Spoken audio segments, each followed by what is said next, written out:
Hi, I'm Kate Okeson. I'm an art history teacher at Rumsden Fairhaven Regional High School, and I'm co-founder of Make It Better for Youth, the Monmouth County Consortium on LGBTQ Youth. I'm Steve Koumoulis. I'm a history teacher at Middletown High School South. I am the education director for Make It Better for Youth, and I'm on the board of GLSEN Central New Jersey. We're going to be giving you a presentation today that as a video you'll be able to refer back to, and we'll make sure that the links and things are posted as well for you. There's resources at the end, but we're covering a little bit of the background and some of the pedagogical underpinnings of LGBTQ inclusive curriculum so that you have more information beyond just the notion of a law that's going into effect on September of this year. And while we did a wonderful presentation, as I might say, this is slightly outside our comfort zone because we usually just have a conversation. So what would be great is if you have any questions specifically, you can email either of us and we will get back to you. So my email is Steve, Koumoulis @gmail.com. And I can be reached at KOKESON@gmail.com. And you can use the contact form on the Make It Better for Youth website, all of which this information will be posting on a slide here now. Thank you. We hope that this is useful for you, and please don't at all hesitate to reach out to us. Thank you. Hi, this is Kate Okeson. And Steve Koumoulis. And we're here to talk with you today about LGBTQ inclusive curriculum, the law, the background, and do a little bit of Q&A, as well as help you situate what you might want to do in your classes, departments, and schools.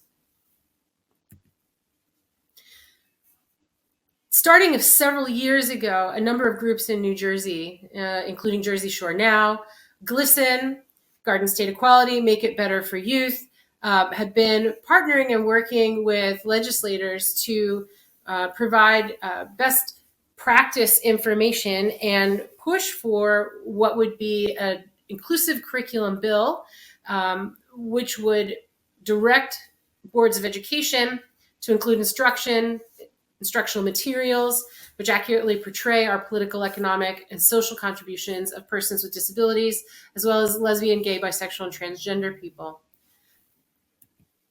This is on the heels of a lot of really terrific work that's been done in New Jersey to make all of our residents and citizens visible, both through what we teach and acknowledging them through practices of educational visibility. New Jersey has a strong history of civil rights, including work Title IX at the federal level, also looking at our law against discrimination in New Jersey. We have a long history there, including early amendments for sexual orientation and gender identity in 1991 and 2006, respectively. We have a wonderful history of including Holocaust and genocide education, the Black American history in the Amistad curriculum. And the work at the New Jersey state level was done looking to other states like California, which passed the first LGBTQ inclusive curriculum law in 2011.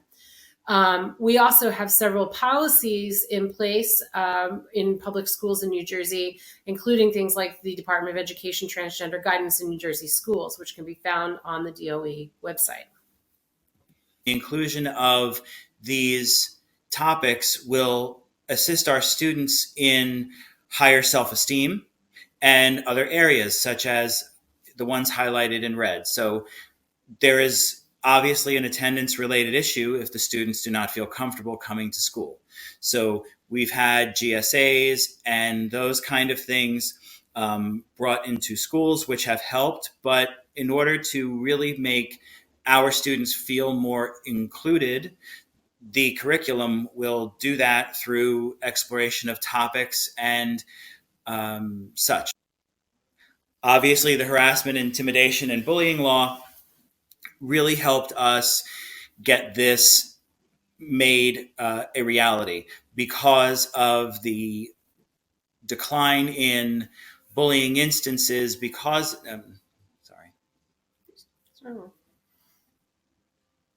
the harassment, intimidation, and bullying law has also help propel this into reality, as I'm sure we all know, we all understand. The dropout rates will decline, and we are always on the watch for the suicide rates. LGBT youth attempt suicide every 35 minutes, and transgender youth, 40% of those children have attempted suicide. So our goal here is not only to expand knowledge and understanding, it's to make our students feel more a part of the group. We know based on this specific data that we're talking about students being in school less because of their sexual orientation and gender identity. And when they are made to be invisible or not feel welcome, that is the immediate wall. It prevents them from positive outcomes, one of which is attending college or post-secondary study of any kind. We know through some longitudinal studies that this means that well-being, health, and even financial security is at risk as they become an adult because they didn't have the same access or were safe enough to have the same access to the education and supports while they were in high school. New Jersey's laws have created a better space for these students to either be out or continue academic achievement. But the trend is still that without regular, early, and positive representation, historical representation, contemporary representation, and we'll get a little bit further into that from a discipline or subject standpoint, we are making them not visible and saying that these particular positive futures are not applicable to them. So why do we need this curriculum? Obviously, with exposure to material and understanding of different groups of people, different historical eras, the idea of acceptance is more likely to occur.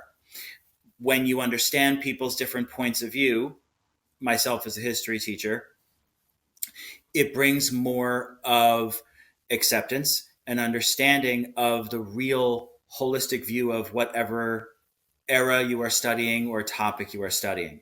So you will understand why homophobic remarks are frowned upon, and then hopefully less likely to hear them.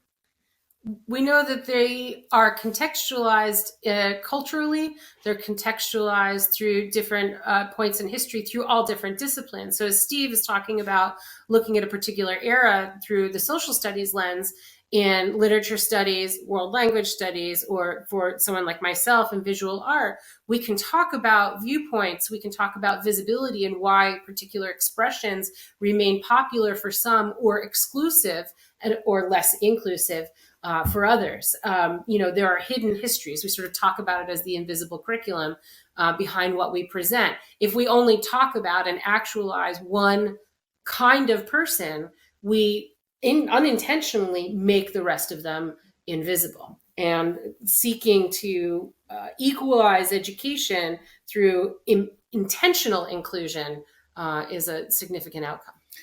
And the idea of invisibility, when you feel invisible, your self-esteem is less. When you feel more visible and you feel more like you have a seat at that table, your self-esteem rises, and everything about your achievement possibilities rise. So higher GPAs, social emotional increase, these are all things that we are hoping to achieve.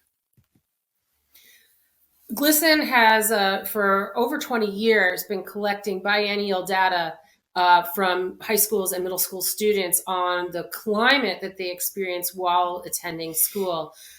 This has been a huge data set that's been able to be used by schools, school districts, and education-related professionals for a good period of time. One set has been able to help us track how what might be going on in the world reflects and either creates or prevents students from having positive experiences and outcomes. But it also tracks the specific outcomes correlated to types of harassment they experience, types of support or lack of support that students experience in schools as well. The chart that we're showing here has an unintended consequence of showing us the change between 2015 and 2017 specifically, where there seems to be an uptick in certain kinds of things being experienced by students based on their gender identity and sexual orientation. We tend to feel that that's, not a coincidence, and reflects back to us some of the things that we're experiencing culturally in the US right now. Additionally, the data tells us that based on these particular personal experiences the students have regarding harassment or intimidation, also goes forward out of the hallways and into the classroom to the content that they're being taught. And I think one of the most significantly upsetting pieces of this data is that students are being taught negative content about LGBTQ topics. And that means meaningfully and intentionally being given incorrect, harmful, and potentially, I'll say physically harmful information going forward. While that is a reality, a lot of the teachers and school staff who have spoken to me about this initiative have been more inquisitive as well. It's the idea that they just don't know where to go to find the information. They're not like myself, who has studied this because this is what I do and it interests me. They don't know what books to read. They don't know what websites to go to that are legitimate areas to find information. So you have, yes, negative, obviously, people who do not agree with what we're doing, but you also have people who just don't know and don't know where to go. And some consciously, but some unconsciously. And this is what we're here to do today. Part of the challenge that gets reflected back to us is that culturally, as teachers, we understand that there are some topics that are deemed sensitive, deemed complex, especially depending on the age, a student you might be working with, or the grade level. And by nature of talking about individuals' gender identity or sexual orientation, I think a lot of instructors feel like they're implicitly then talking about sex.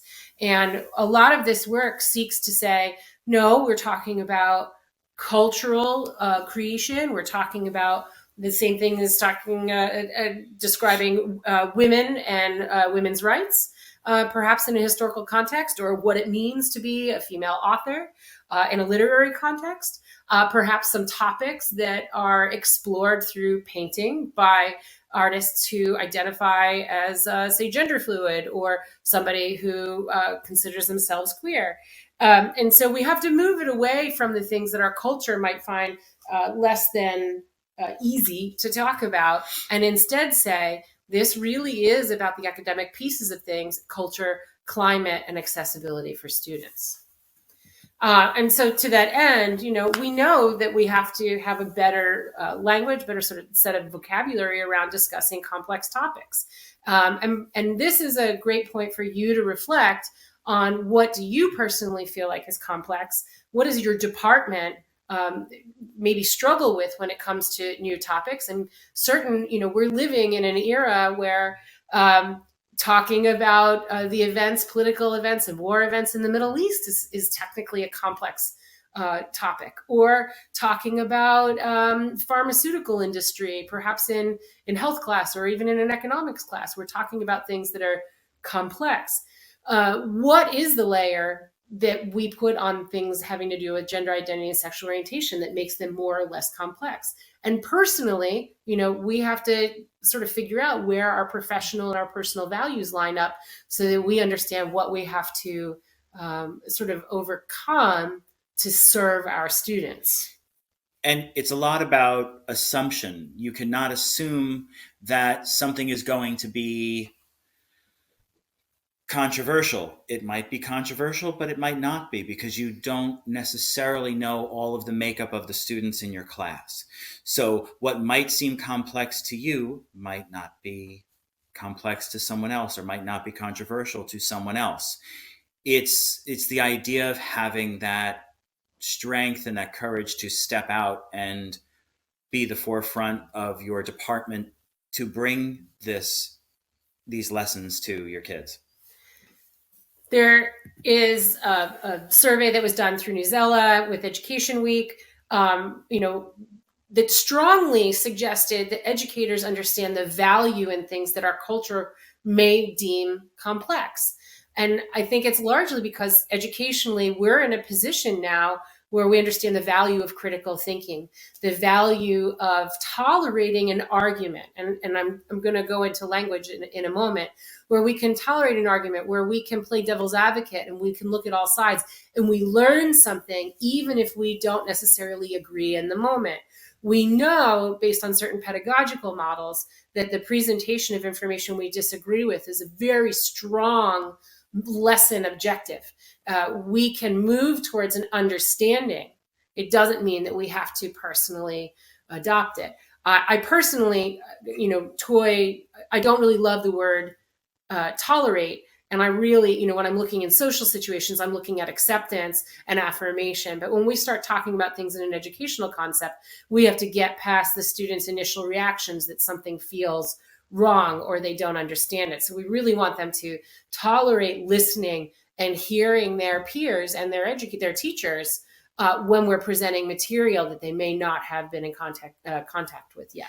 And we often throw around the term 21st century learner, and we always say 21st century learner in the context of technology or things of that like. But we are preparing our students for a world that is changing and that is going to be vastly different from where we are now. And what we are developing as far as the society goes is values and understandings and topics and things that are changing.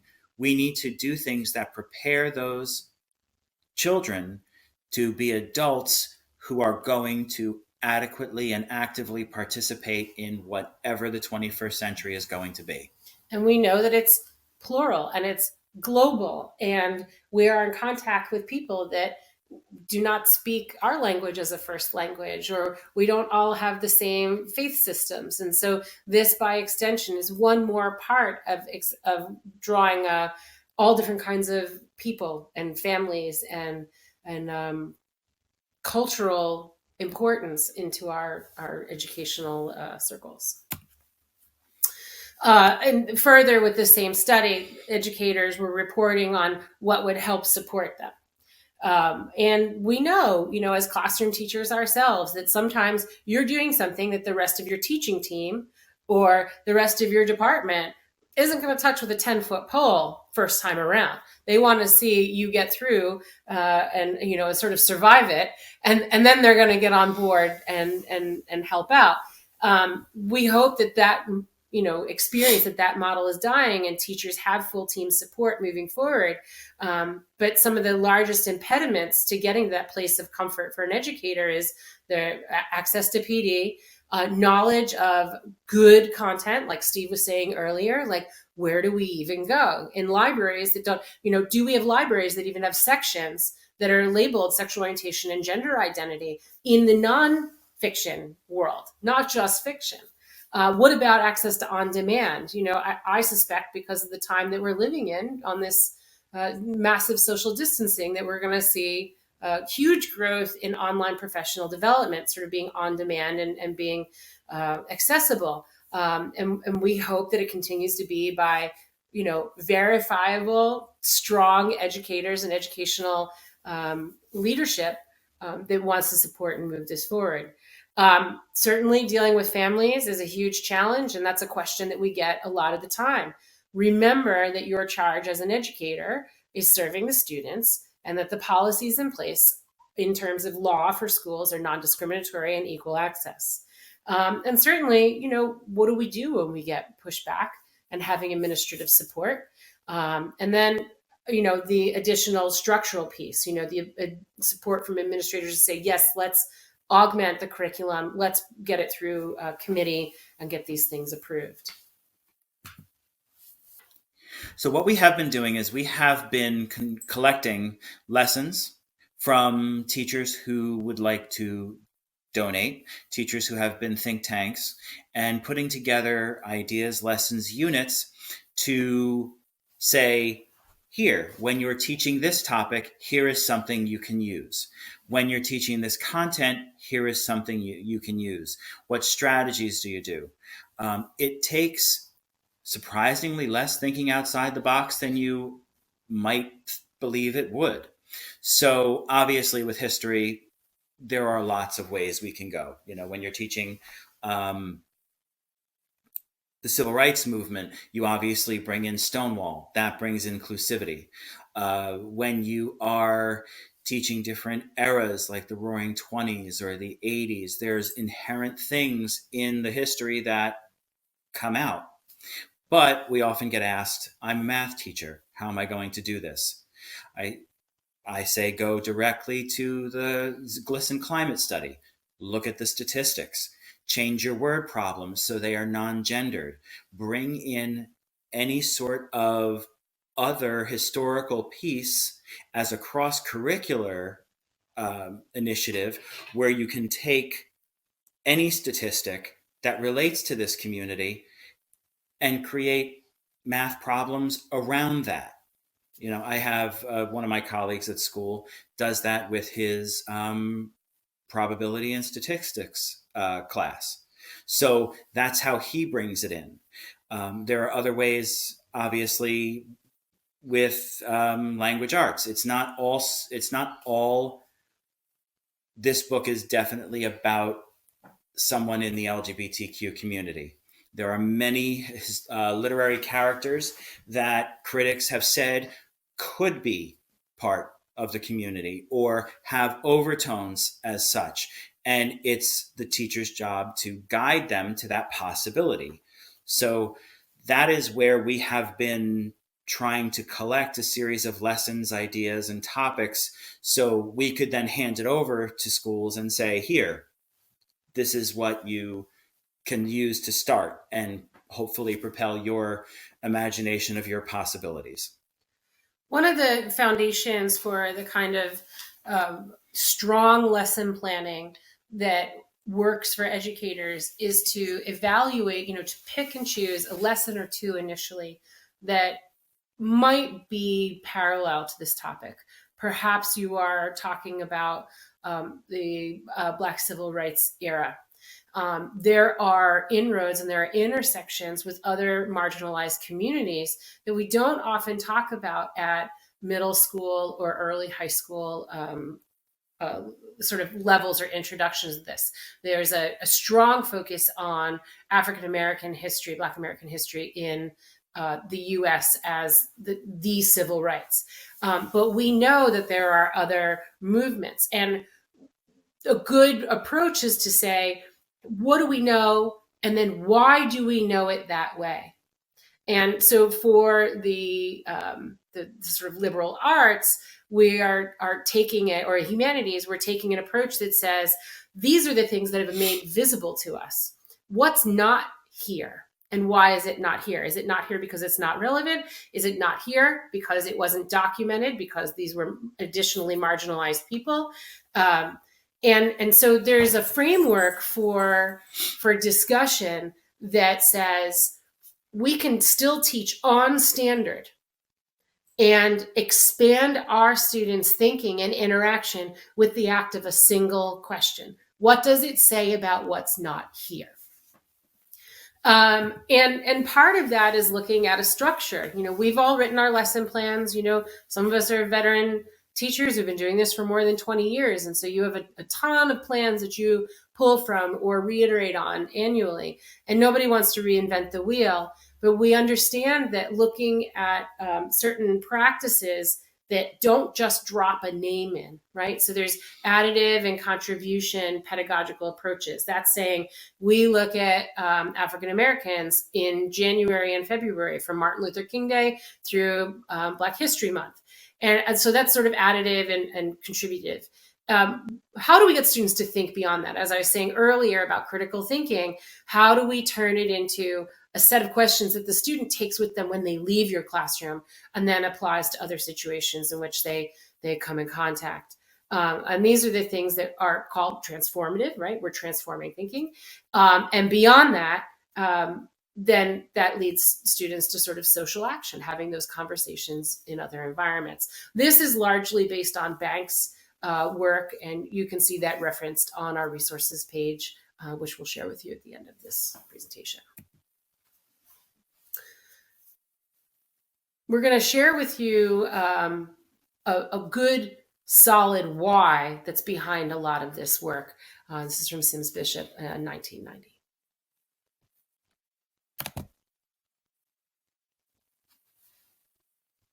We need diverse books because we need books in which children can find themselves, see reflections of themselves. I wrote a piece, maybe in 1990 it was published, which I called Mirrors, Windows, and Sliding Glass Doors. And I think that's really why children need to see themselves reflected, but books can also be windows, and so you can look through and see other worlds and see how they match up or don't match up to your own. But the sliding glass door allows you to enter that world as well, and so that's the reason that the diversity needs to go both ways. I mean, it's not just children who have been underrepresented and marginalized who need these books. It's also the children who always find their mirrors in the books and therefore get an exaggerated sense of their own self-worth and a false sense of what the world is like, because it's becoming more and more colorful and diverse as time goes on. So I think that's why. So this brings to light the idea of intersectionality. We all have words, ideas, themes, things that identify us physically, racially, class, gender. We have things that identify us, and it's the idea of the power that those things bring when we walk into a room and how that power affects every other person in that room. The things that they may think of us, we may think of them. It's being aware of this that helps us form an education, a daily lesson plan of what is right. To work with our individual identity and sort of state that in a classroom might not be a feasible practice for you, but we have to figure out ways to acknowledge that we're existing at these particular intersections, especially students of ours who are disproportionately affected by perhaps being queer and a person of color, or in a minority faith and has a shifting gender identity. These particular systems cause greater injustice, greater discrimination, greater disadvantage. And so having these conversations explains to our students, makes visible that you can still be present and active in the world at these particular places. And it helps us broaden and ask more direct questions about what we might look at through, say, perhaps in a statistics class. We can have these conversations in a general way using demographics. We can talk about them in terms of economics. We can talk about them in terms of literature. There are real serious topics, though, that our students are living.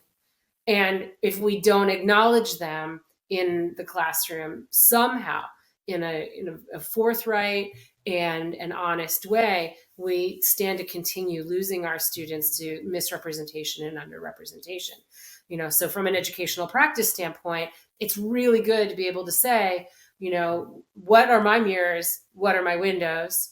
What about my school? Am I more or less like my school? Are my students, how are they experiencing it? And that really helps us draw the school as a community.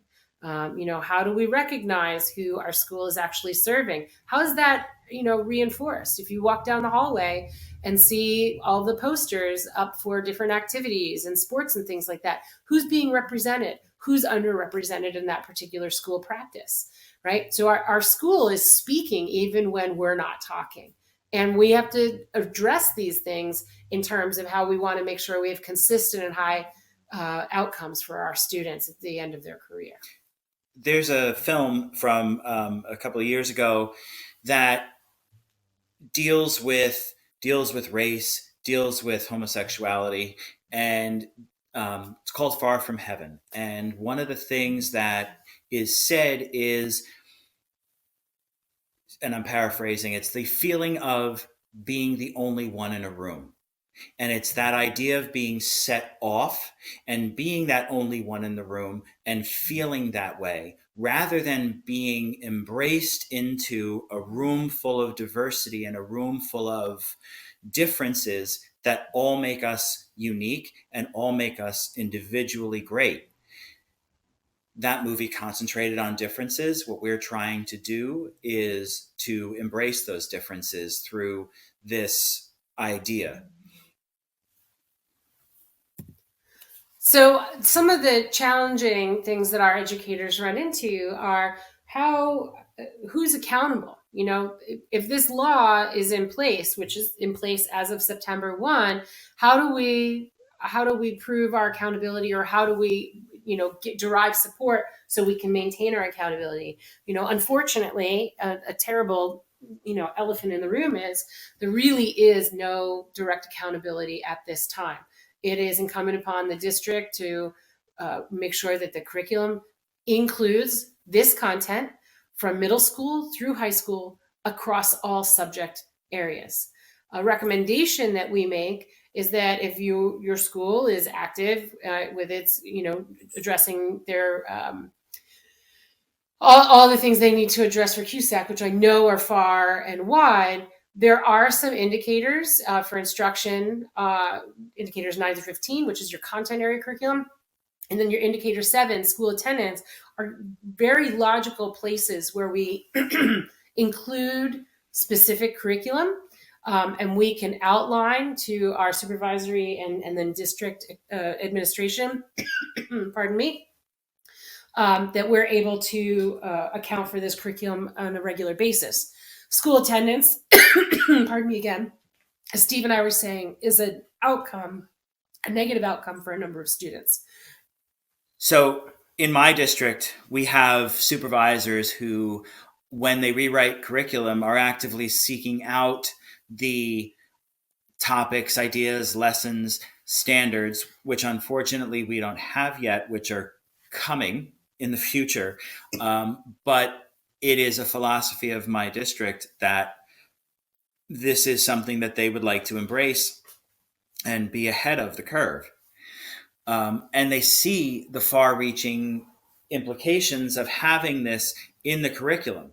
They want to create a more diverse and a more accepting community so that attendance policy can not negatively affect these students. So beyond the kinds of things that are documented from an administrative standpoint, what can you actually do in your classroom? And there are, we all are addressing standards across all of our content areas. But there's great questions and conversations to be had, no matter what subject area you're in. Steve was speaking about math, looking at statistics courses and using data to create visibility. I'm not a math teacher, so I'm not going to sit there and say all you need to do is, but there are ways to reevaluate data sets that we use. There are ways to evaluate in, say, world language classes, those languages that are taught that use gendered formats for nouns. Is there a way that we talk about cultural practice and the adaptation of this and what this looks like across different cultures that have varying relationships with language representation of gender? In the sciences, there's a great deal of underrepresentation of women initially. Why is that? Let's turn that into a question first, and then start looking at the way discoveries are built upon. One person discovers something, another scientist builds upon that. How can we be more inclusive when we look at it historically? And there are also many other intersections there with regards to discussing biology and the way some animals themselves are, have different biological sex represented, or even switch, which as an art teacher, I don't remember what that word even is. In New Jersey, we have had a history as having some rigor with our health instruction regarding family life, health, sexuality, our bodies, and gender. And I am under the impression the standards are going to be revised. But that's probably the most sensitive area in our schools when we are talking about gender identity and sexual orientation. It should also be one of the safer ones. Students need accurate information to keep themselves safe.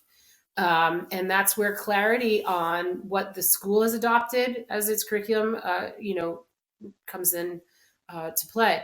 We have to be clear on the messaging we give students about their own bodies, about consent, how we talk about different relationships in that area. In the visual arts and the performing arts and music arts, we talk a lot about equity and representation, whose narratives are present, which ones have been historically more visible. In the visual arts, we talk about the canon and how sort of Western European art, and largely from a male standpoint, has become the center from which we talk about artistic contribution. But we know it's been challenged. We know that it's not quite that when we start looking at it globally. And there are a lot of voices, those which delve into relationships, into gender, different gender presentations, different gender identities, and even sexuality that is not straight oriented throughout the millennia. And what is great about this is that it opens up the possibility of creating these cross-curricular lessons where you bring a more worldliness of understanding to the student. It's not just about, as Kate said earlier, it's not just about mentioning, oh, and this person was gay or whatever. It's about understanding why this artist might have written this play which has this theme and it was written during this time period. Or it's the study of genetics and how that transformed how history was going forth, or what that meant in that context of that time period. Or how historians look at statistics as opposed to mathematicians look at statistics, and how they help one another to really create the final product of what they want to look at. So remember, this is about really creating, as I said before, that 21st century learner, the more worldly person. And beyond, the curriculum, our schools are in a lot of different places. Largely, we now know that most high schools have GSAs, a Gay Straight Alliance or a Gender and Sexuality Alliance. And an increasing number of middle schools also have them. But what about beyond that? What do we do to figure out what we need? Needs assessments are a great place to start. We need to figure out, does your district have comprehensive policy that goes beyond state mandates? on GLSEN's website, there is a needs assessment survey that you can do with your department, your school as a whole, and there are many things examined in that form. So if you look to that website, which you'll see later, there is a form that you can use to start your journey. And that should help a district or the school building elevate student voices, because you're collecting from them what they feel the climate of the school is. It'll help initiate a conversation around challenges or gaps that you have. And certainly it'll start to reflect back to you what things you are doing well already. You know, we have a school that we've worked with on the inclusive curriculum pilot in South Jersey that does a climate survey every single month with their students at the middle school. And they are able to, you know, that's as close to real time as you get in the school setting, because we've moved so slow. And they're able to get feedback on such a sort of small level, such a quick turnaround, that they're able to address it through whether they use an assembly, whether they're using small group work, to improve upon the climate and student acceptance for a vast number of reasons. Beyond that, you know, does your library or media center have LGBTQ inclusive and specific books? Do you have internet access that's age appropriate, that doesn't block LGBTQ sites just because of the name? We know that filtering systems are overly sensitive, and it's very hard to calibrate them in a way that doesn't immediately block out all mention of LGBTQ content. LGBTQ specific professional development for staff members on a consistent basis. This is not your bloodborne pathogen training that you need a reminder of every year that you click forward, forward, forward. We are really talking about an ever widening and expanding data set that explains to us the impacts of decades and decades and decades of public education has had on underrepresented students. This is content specific. This should be data specific, and it should be on a variety of topics, not just a 101 and vocabulary. And we know that a lot of the things that we're discussing are almost like a dream world. It does take a lot of work, and it takes a lot of thinking. Specifically in my school, the media center specialist has now, over the past couple of years, created a section that has grown and grown to, you know, hopefully keep growing, of specific books and resources for our students. And it's marked off as the LGBTQ, you know, bookshelf. And it has different books. It has different resources that the students can use. She has websites that she has collected and made for different projects that kids have been doing in different classes. So she takes ownership of this, and what it has really done is it has expanded positivity in the school. But again, it takes work. And beyond that, there needs to be revision of forms and norms. And this means in guidance departments and whoever does matriculation of students, you're evaluating that you're not saying mother and father on forms anymore, that you're not having only male, female as choices for students to check off regarding their gender. You know, these are about how we communicate to people. You know, frequently I'm in a situation where I'm with folks who all of our introductory practice is to say our name and our chosen pronoun. And I think it's important that we start to put that in our signatures, and we make sure that we're not making assumptions about ourselves to other people. So I'm not going to assume somebody knows that I go by she, her. I'm going to lay it out there and set that as a standard. You know, it's an uncomfortable practice for some people, but the reality of it is that it's much more uncomfortable for the person who may not be presenting in a way you find to be traditionally, and we're helping ease them into a welcoming school community by doing so. To Steve's point, these are links that are on a resource page that I've got a QR code for at the end of this.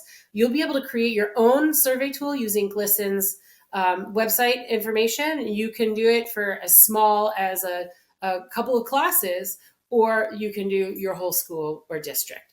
The biennial survey results from 2017 are there now, and we're awaiting the results that will be from 2019 soon. And what's really excellent for us is that, actually for many states, is that they break them out not only nationally, but they break them out by state.